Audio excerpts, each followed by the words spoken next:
The Sound of Music, Part 1. Evelyn Glennie listens to sound without hearing it. Rush hour crowds jostle for position on the underground train platform. A slight girl, looking younger than her 17 years, was nervous, yet excited as she felt the vibrations of the approaching train. It was her first day at the prestigious Royal Academy of Music in London, and daunting enough for any teenager fresh from a Scottish farm. But this aspiring musician faced a bigger challenge than most. She was profoundly deaf. Evelyn Glennie's loss of hearing had been gradual. Her mother remembers noticing something was wrong when the 8-year-old Evelyn was waiting to play the piano. They called her name and she didn't move. I suddenly realized she hadn't heard, says Isabel Glenn. For quite a while, Evelyn managed to conceal her growing deafness from friends and teachers. But by the time she was 11, her marks had deteriorated, and her headmistress urged her parents to take her to a specialist. It was then discovered that her hearing was severely impaired as a result of a gradual nerve damage. They were advised that she should be fitted with hearing aids and sent to a school for the deaf. Everything suddenly looked black, says Evelyn. But Evelyn was not going to give up. She was determined to lead a normal life and pursue her interest in music.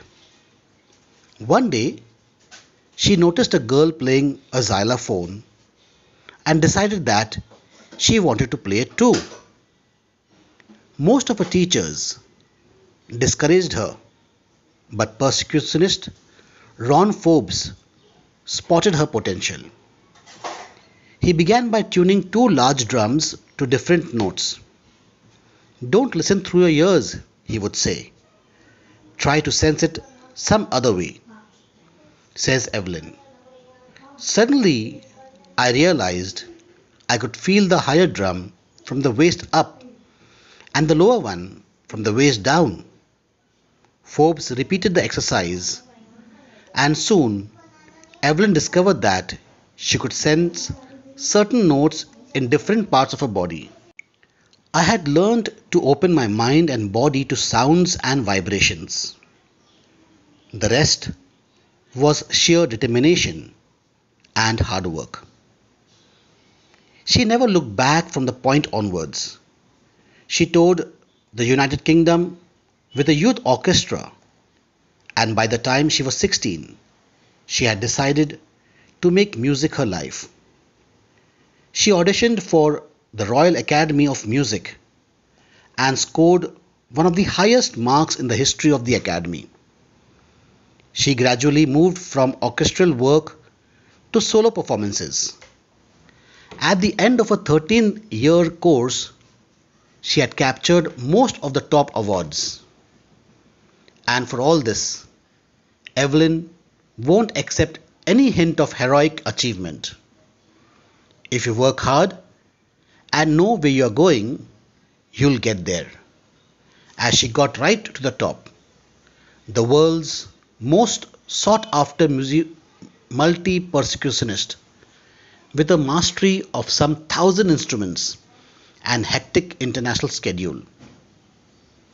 It is intriguing to watch Evelyn function so effortlessly without hearing. In our 2-hour discussion, she never missed a word. "Men with bushy beards give me trouble," she laughed. It is not just watching the lips, it's the whole face, especially the eyes. She speaks flawlessly with a Scottish lilt. My speech is clear because I could hear till I was 11, she says. But that doesn't explain how she managed to learn French and master basic Japanese. As for music, she explained, it pours in through every part of my body. It tingles in my skin, my cheekbones, and even my hair. She plays the xylophone. She can sense the sound passing up the stick into her fingertips. By leaning against the drums, she can feel the resonance flowing into her body.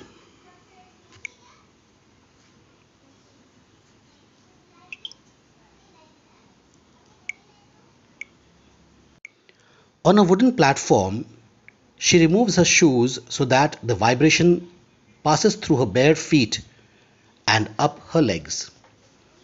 Not surprisingly, Evelyn delights her audiences. In 1991, she was presented with the Royal Philharmonic Society's prestigious Soloist of the Year award, says master percussionist James Blades. God may have taken her hearing, but he has given her back something extraordinary. What we hear, she feels far more deeply than any of us. That is why she expresses music so beautifully. Evelyn confesses that she is something of an workaholic. I have just got to work, often harder than classical musicians, but the rewards are enormous. Apart from the regular concerts, Evelyn also gives free concert in prison and hospitals. She also gives high priority to classes for young musicians.